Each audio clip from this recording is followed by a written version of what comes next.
Racing gas is started. We have Daros Pride. Break quickly at the start. Moving up, touch of class. Ferrari 1 Atoy for us.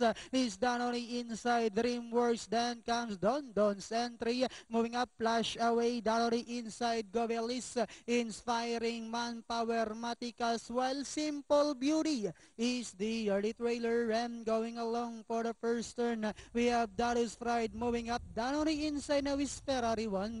Touch of class is rating in third. Then comes Atoy for us. Next online is Dreamworks. Then followed over by Gobelis, Don Don's entry. Moving up, flash away. Inspiring Maticas, Manpower second last. While Simple Beauty still racing in 12. Inside the tres octavo, we have Ferrari 1 by about 2 lengths. And in second comes Dallas Pride. Moving up now is Dreamworks. And only inside comes Atoy for us. Touch of class, flush away.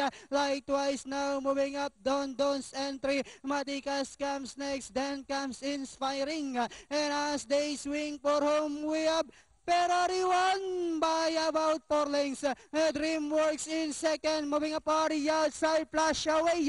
With about 100 meters of the race, we have Ferrari 1 by about 8 lengths, followed by Dreamworks, flash away, and finally it's Ferrari 1. The second, flash away, Dreamworks. Then comes Atoy for us.